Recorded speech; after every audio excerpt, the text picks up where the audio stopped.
Bismillahirrahmanirrahim. Assalamualaikum warahmatullahi wabarakatuh. Halo pemirsa TVMU dan juga TV UMJ. Senang sekali program UMJ Talks bisa kembali hadir menemani Anda semuanya bersama dengan saya Vini Alyani. Dan seperti biasa kita bertempat di Gedung Rektorat UMJ lantai 5. Kali ini kita akan membahas tema mengenai prestasi Hafiz si calon dokter muda. Yaitu bintang tamu kita kali ini adalah Ibrahim yang merupakan mahasiswa dari Fakultas Kedokteran yang mendapatkan beasiswa kuliah kedokteran full ini pemirsa, dan juga hafiz Quran 30 juz. Masya Allah, keren ya. Langsung saja kita sapa. Assalamualaikum Ibrahim. Waalaikumsalam warahmatullahi wabarakatuh. Sehat Ibrahim ya? Alhamdulillah sehat. Alhamdulillah sehat. Ibrahim, ini kamu luar biasa sekali. Saat ini kamu di semester Alhamdulillah berapa? Sekarang di semester 6. Semester 6 ya? Semester 6 Fakultas Kedokteran dan juga Kedokteran. Hafiz 30 juz ya? Alhamdulillah insya Allah. Dan dapat beasiswa full. Iya benar, alhamdulillah. Nah ini bisa diceritakan itu seperti apa sih, apa perjuangan kamu untuk bisa mendapatkan beasiswa Hafiz 30 juz? Apakah ketika masuk kuliah langsung dites atau tesnya bertahap atau setiap semester dites juga gitu? Baik. Iya, jadi kalau untuk beasiswa, khususnya beasiswa 30 juz, alhamdulillah dari Fakultas Kedokteran dan Kesehatan di UMJ ini memberikan suatu apresiasi bagi teman-teman yang mempunyai hafalan Al-Quran 30 juz. Nah, untuk proses yang saya jalani itu waktu pertama kali saya mendaftar sebagai calon mahasiswa baru gitu di Fakultas Kedokteran. Seperti biasa pada teman-teman pada umumnya menjalani tes baik secara lisan, baik tes secara tertulis dan lain sebagainya. Kemudian setelah itu sekitar setengah bulan setelah itu ada pengumuman, alhamdulillah, dan dinyatakan lulus. Kemudian setelah itu pendaftaran ulang, kemudian di situ ada pembicaraan karena meskipun Fakultas Kedokteran, prodi kedokteran itu ada beasiswa dari UMJ khusus yang 30 juz. Alhamdulillah dari situ karena saya juga memiliki hafalan 30 juz, saya memberanikan diri untuk mendaftar. Kemudian menjalani beberapa rangkaian tes yang lumayan lama ya kalau saya bilang, karena prosesnya itu sekitar kurang lebih 1 jam bagaimana untuk memastikan gitu apakah layak, apakah benar-benar hafal atau bagaimana. Berapa orang begitu. saat itu yang tes? Saat itu saya mengikuti tes bersama 4 orang teman saya gitu, dan alhamdulillah setelah tes tersebut dinyatakan lulus dan bisa mendapatkan beasiswa. Tapi memang ternyata untuk di kedokteran ini untuk beasiswa 30 juz itu harus dilakukan pengetesan ulang setiap semesternya.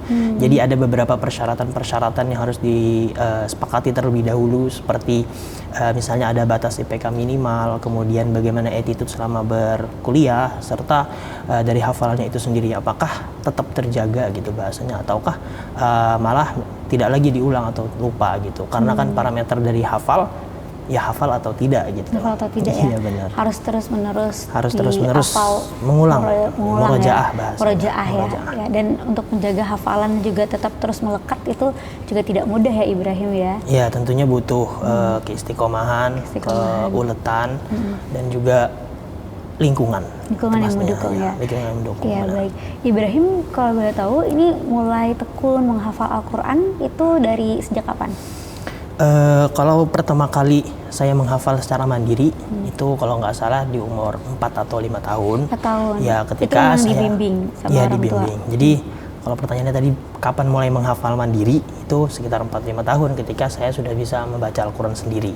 Oh, jadi bahkan usia 4-5 tahun itu udah menghafal mandiri ya? Iya, sudah. Karena sudah bisa. Iya, jadi hanya sebatas dibimbing, mungkin di awal dibacakan untuk klarifikasi sudah benar atau belum bacaannya, kemudian setelah itu hafalkan sendiri gitu. Kemudian nanti distorkan gitu. Tapi kalau misalnya mulai startnya itu saya kurang tahu pastinya gitu ya, karena mungkin apakah mungkin 3 tahun 2 tahun dari orang tua saya yang memang sudah dari kecil itu mengenalkan gitu, mengenalkan dengan cara listening atau mendengar. Jadi kalau kita anak kecil, kalau kita anak kecil baca belum bisa, ngomong juga belum 100% benar, tapi sudah didengarkan.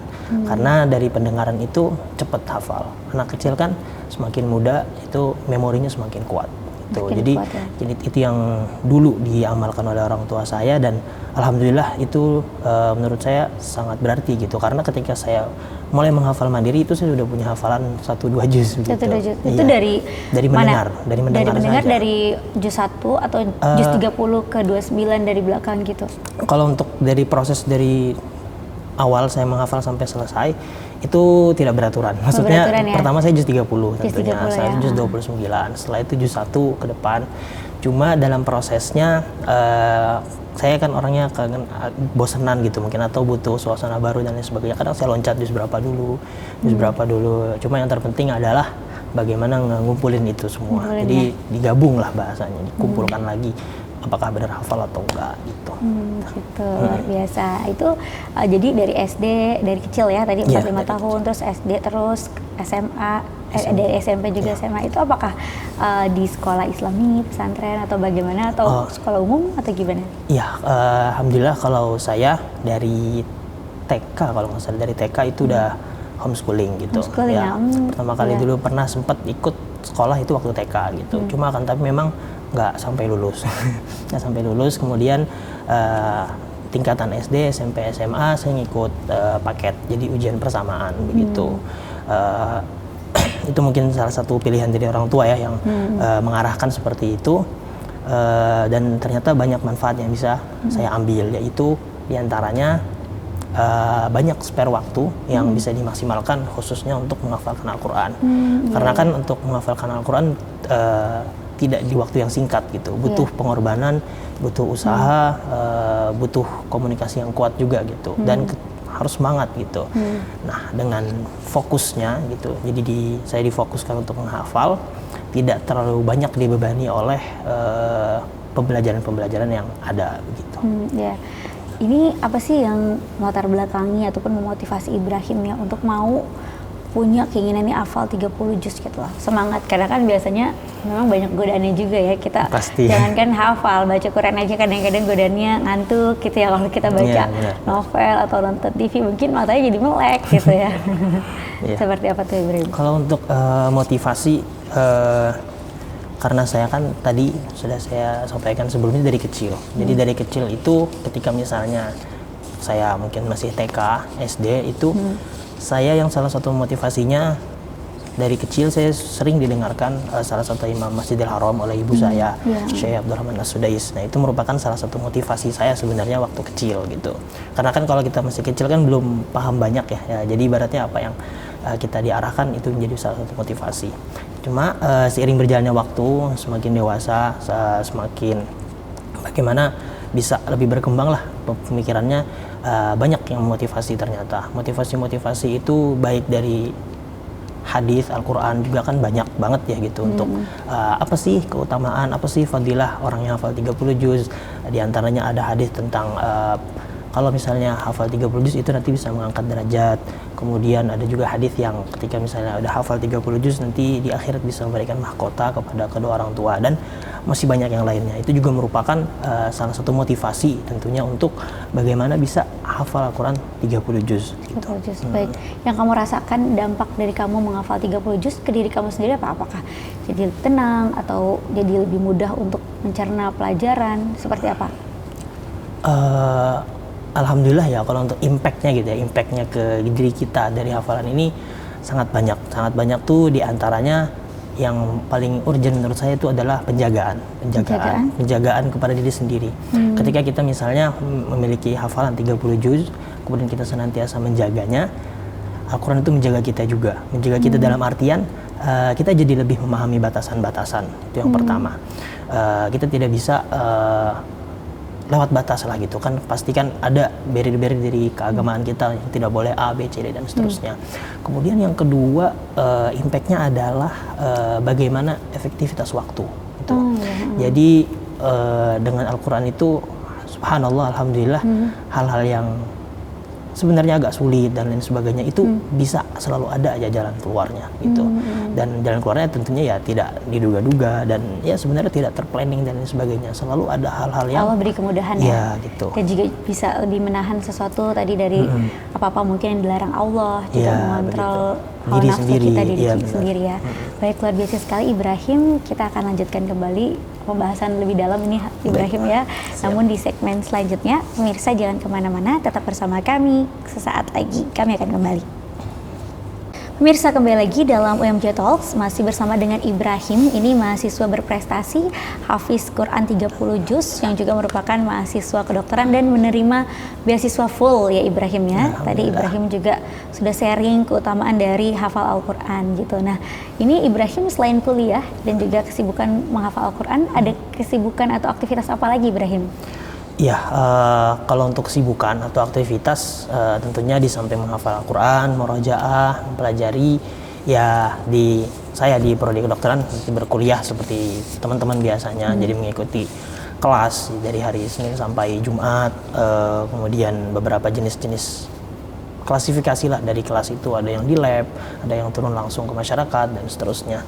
Selain itu juga aktivitas berorganisasi di fakultas, baik di tingkatan fakultas ada di IBM, di tingkatan prodi juga beberapa tahun awal waktu saya masuk itu juga mengikuti di himpunan.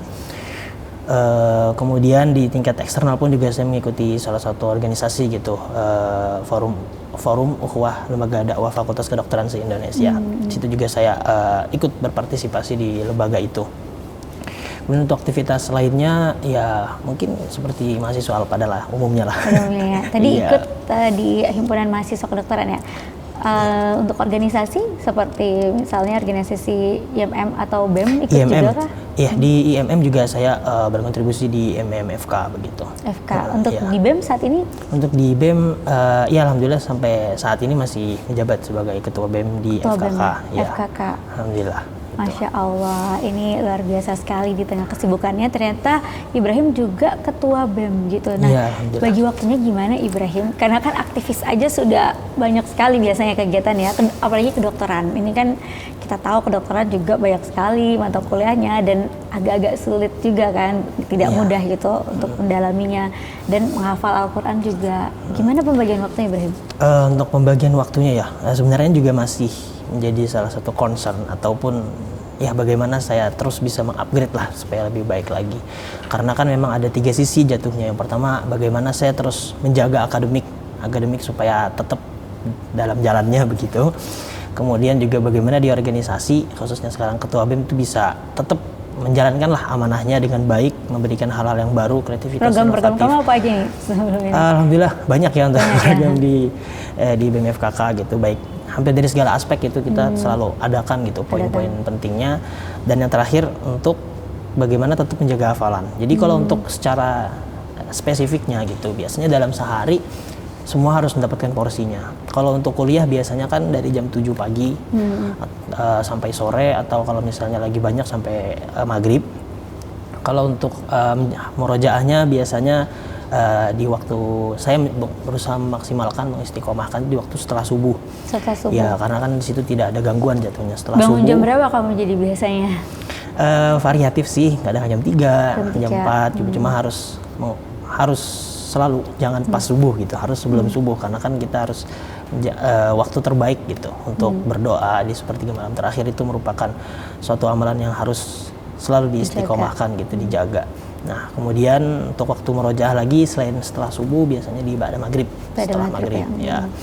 Sedangkan kalau untuk akademik tadi dari pagi sampai sore, kalau misalnya ada tugas ya berarti malam lanjut lagi. Cuma di beberapa bulan terakhir 7-8 bulan ya semenjak saya menjabat ini, itu memang waktu malam setelah Isya tuh benar-benar mayoritas diisi dengan rapat gitu untuk koordinasi sama teman-teman. Rapatnya setelah Isya? Iya, ini biasanya kita dapatkan setelah Isya. Offline atau online? Atau kumpul? Atau kamu? Bisa online, bisa offline, bisa hybrid juga. Karena kan dari FKK merupakan satu-satunya fakultas yang kita punya 2 tempat. Kita punya di kampus A dan juga di kampus B.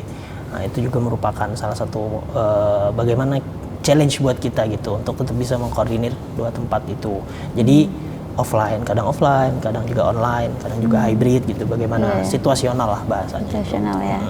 Jadi itu pembagian waktu kamu agar semuanya bisa tetap proporsional ya dijalankan. Nah, untuk kejuaraan-kejuaraan hafalan Quran, misalnya MTQ, apa aja yang pernah kamu ikutin? Ya, kalau untuk perlombaan, kejuaraan, ya saya mengikuti MTQ, Musabaqah Tilawatil Quran yang diselenggarakan oleh pemerintah secara rutin. Gitu. Jadi pemerintah ada program setiap tahunnya untuk melaksanakan MTQ ini untuk mencari bibit-bibit unggul lah, baik dari sisi qiraat, baik dari sisi tilawah, tahfiz, tafsir, dan seterusnya. Nah, untuk di lomba MTQ ini, saya dulu udah lama sih saya ikut dari tahun 2014 dulu. Kalau yang terbaru, alhamdulillah barusan menjuarai di tingkat provinsi di Kalimantan Timur di tempat saya. Itu di salah satu cabang hafalan Al-Quran 30 juz dan juga tafsir berbahasa Arab gitu. Alhamdulillah kemarin dapat peringkat 1 sehingga baru ini ya, dalam waktu dekat ini. Pekan yang lalu gitu. Alhamdulillah. Beberapa pekan yang lalu, ya, masih fresh ya. Masih fresh, alhamdulillah. Iya, alhamdulillah. Dalam waktu dekat ini apa ada mau ikutan MTQ lagi? Ada, jadi ada 2 sementara ini yang sudah terprogram yang harus dipersiapkan.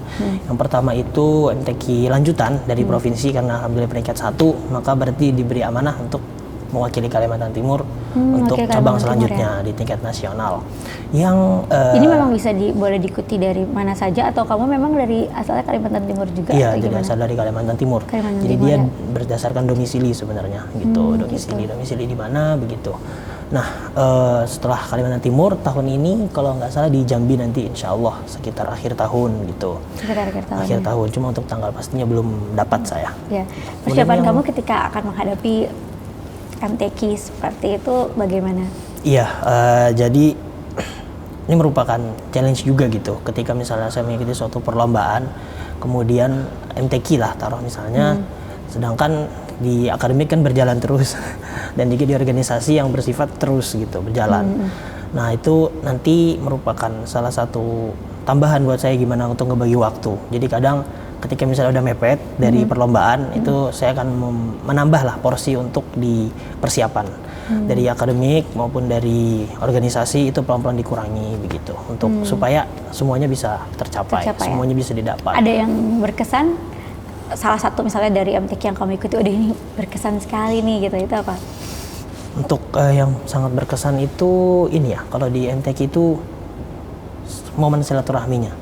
Justru momen silaturahminya itu selalu berkesan karena kita bisa bertemu dengan orang-orang yang hebat, orang-orang yang masya Allah di bidangnya. Jadi dari kecil misalnya udah hafal Al-Quran, udah bisa tafsir dari umur-umur kecil, itu merupakan momen-momen yang sangat berkesan lah menurut saya, dan itu merupakan salah satu motivasi juga gitu. Bagaimana banyak nih teman-teman yang masih kecil udah selesai hafalannya. Kemudian banyak juga orang-orang yang aktivis juga tapi tetap menjaga Al-Qurannya bisa baik, itu juga merupakan. Jadi bisa saling sharing ya? Iya benar. Ini luar biasa sekali. Ajang silaturahmi lah. Iya. Gitu. Kita juga pengen tahu nih perjalanan kamu hingga sampai di titik ini, tapi simpen dulu ya ceritanya ya. Kita akan cerita sesaat lagi, pemirsa jangan kemana-mana. Kami akan kembali, tapi kita lihat dulu yang berikut ini. Pemirsa, kembali lagi dalam UMJ Talks dalam episode prestasi Hafiz si calon dokter muda. Nah, ini dia Ibrahim, seperti kita lihat juga memakai pakaian kebanggaan ya. Kebanggaan para dokter, yaitu jas putih ya. Ibrahim ya. Jas apa meskipun namanya? Masih preklinik, tapi kita udah pakai. Udah pakai ya, nggak apa-apa, doa ya nanti semoga dipermudah. Nah, Ibrahim ini dalam perjuangan Ibrahim menghafal Al-Quran, dan sekarang juga alhamdulillah sudah di semester 6 dan meraih beasiswa full. Boleh diceritain ini perjuangan seru yang pernah dialami, pengalaman seru gitu? Siap. Iya, jadi seru ya, serunya tuh pakai banget karena saya kan tadi sebelumnya sudah dikasih tahu bahwa saya kan homeschooling gitu. Secara tidak langsung saya belum pernah mengenyam pendidikan formal seperti SMA, SMP. Pertama kalinya saya langsung masuk ke tingkatan universitas gitu. Saya langsung jadi seorang mahasiswa. Ini merupakan salah satu hal yang challenging dan seru banget karena ya langsung di tahapan mahasiswa, kemudian di kedokteran dengan segala adaptasi yang harus saya lakukan, banyaknya materi pelajaran dan seterusnya. Kemudian di kedokteran tuh pernah saya disampaikan oleh kaprodi saya waktu mahasiswa baru, saya ingat banget. Dia mengatakan bahwa di kedokteran semakin next semesternya akan semakin kurang jam tidurnya. Gitu ya. Dan itu ternyata terbukti. Benar ya? Sekarang semester 6. Jadi tidur jam berapa biasanya?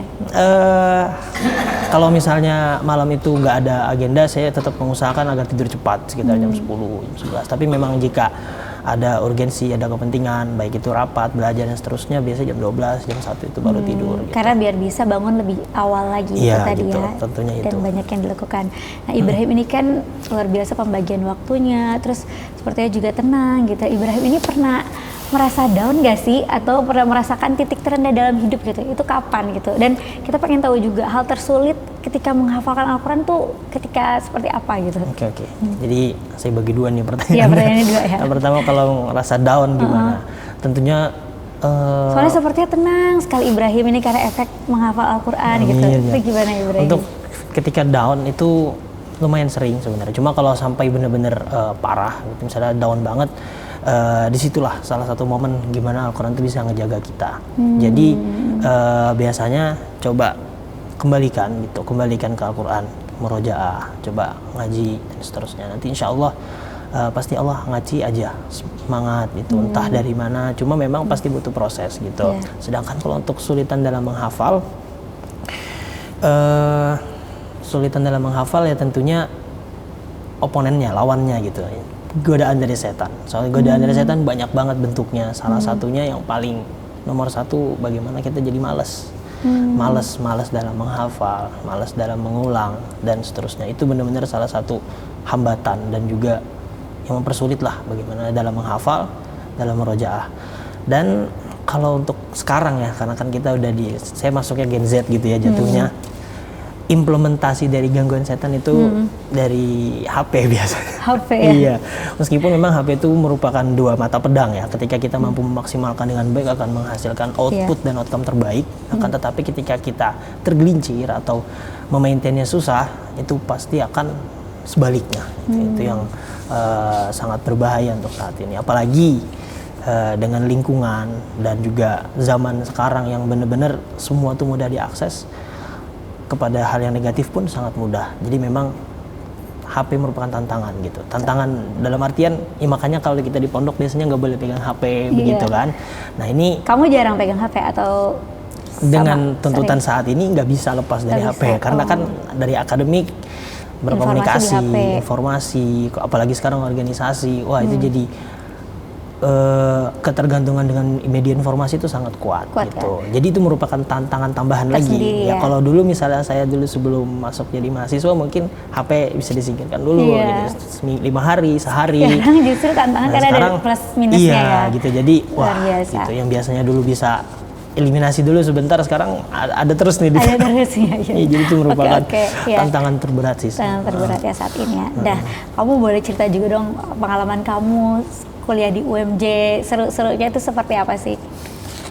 Seru-serunya adalah di UMJ karena kita dari Muhammadiyah juga, di samping perkuliahan, kemudian bagaimana menjaga akademik, belajar dan seterusnya, itu tetap bidang keagamaan, keislamannya itu selalu dijaga dengan banyaknya program-program Al-Islam Muhammadiyahan di fakultas gitu. Jadi itu merupakan hal yang sangat saya apresiasi, yang saya syukuri juga, dan karena itu juga mampu menjaga gitu dari pergaulan zaman sekarang yang sangat sudah seperti kita ketahui semua lah gitu, udah sangat bebas dan seterusnya gitu. Jadi UMJ sangat mendukung ya? Alhamdulillah sangat mendukung perkuliahan, menjaga diri dan seterusnya. Bagaimana ada perkumpulan-perkumpulan lah mahasiswa-mahasiswa itu sangat mendukung. Alhamdulillah. Nah sekarang kita main game dulu nih, kita jawab cepat ya. Boleh. Si Ibrahim. Ini Ibrahim pilih mana nih? Kita nama permainannya yuk pilih. Cicil hafalan Quran di tempat sepi sunyi di gunung atau di tepi pantai tapi berisik banget nih. Tapi ngafalinnya pakai murotal dan headset ya, bukan ngafalin pakai murotal dan headset ya. Ngafalin sendiri. Ini pilih mana sih? Milih yang atau berisik? Sepi sih saya. Sepi ya? Sepi yang itu ngaruh ya? Iya, jadi ke dalam proses menghafal itu ada dua tipe orang biasanya. Ada yang memang sukanya sepi, ada yang biasa aja. Maksudnya mau sepi, mau enggak itu bebas aja. Cuma itu balik ke diri masing-masing. Cuma kalau saya pribadi itu saya sukanya sepi gitu. Karena dulu saya waktu belajar sama orang tua itu untuk fokus saya dibawa ke hutan untuk bisa lebih mendapatkan ketenangan. Di sana tidak ada hiruk pikuk kendaraan begitu. Ya, dulu begitu. Ya, oke. Nah, selanjutnya nih kamu lebih mau jadi juara MTQ nasional tanpa berlatih atau juara MTQ internasional meski harus berlatih setiap hari hingga larut? Tentunya internasional. Dengan berlatih ataupun tidak itu pasti yang internasional, karena tidak mungkin juga menjadi juara nasional kalau tidak berlatih. Itu yang pertama. Yang kedua, semakin tinggi tingkatan, kita akan semakin banyak ketemu orang yang hebat. Begitu, itu salah satunya. Nah, selanjutnya jadi dokter sukses, banyak membantu pasien hingga ke luar negeri, atau buka klinik dan pesantren nih? Karena ini Ibrahim seperti ada bakat-bakat juga untuk jadi ustadz nih. Iya. Gimana? Saya lebih milih pesantren dan juga klinik gitu. Masya Allah ya. Lebih, menurut saya bisa lebih berkontribusi kepada masyarakat, berkontribusi dengan teman-teman yang punya bakat gitu, khususnya di bidang keagamaan dan juga kesehatan. Itu kan sangat perlu untuk dikolaborasikan gitu. Masya Allah Ibrahim, luar biasa sekali, tercerahkan sekali ini sharing-sharing dari Ibrahim. Ibrahim, boleh kasih pesan-pesan juga nih ke teman-teman pemirsa TVmu dan juga Sobat Unggul TV UMJ agar bisa terus semangat dan juga berada dalam koridor yang benar meraih cita-cita. Silakan. Ya, pesan teman-teman kepada semua pemirsa adalah jaga waktu dan maksimalkan waktu. Ini merupakan, ada salah satu kata pepatah yang saya pegang sampai sekarang, al waktu kasayf illam taqta' qata'ak. Jadi waktu itu bagaikan pedang. Dia bisa saja memberikanmu suatu hal yang sangat baik. Jadi kamu jadi orang hebat, kamu jadi orang yang berprestasi dan seterusnya. Tapi juga sebaliknya, ketika waktu tidak dimaksimalkan, maka itu akan menjadikan kamu orang yang bahasanya, orang yang kurang berguna dan seterusnya. Jadi waktu itu merupakan sangat penting di kehidupan kita, maksimalkanlah. Gitu. Baik, terima kasih banyak Ibrahim atas sharing-sharingnya, luar biasa sekali, mencerahkan dan mudah-mudahan bisa bermanfaat untuk kita semua. Sekali lagi terima kasih Ibrahim ya, dan sukses selalu Ibrahim. Ya. Dan pemirsa, terima kasih banyak juga sudah menyaksikan UMJ Talks dalam episode prestasi Hafiz calon dokter muda bersama Ibrahim dari awal hingga akhir. Dan jangan lupa untuk terus menyaksikan UMJ Talks dalam episode selanjutnya. Saya Vina Leni bersama Ibrahim dan seluruh kerabat kerja yang bertugas mohon undur diri. Sampai jumpa di lain kesempatan. Wassalamualaikum warahmatullahi wabarakatuh. Waalaikumsalam.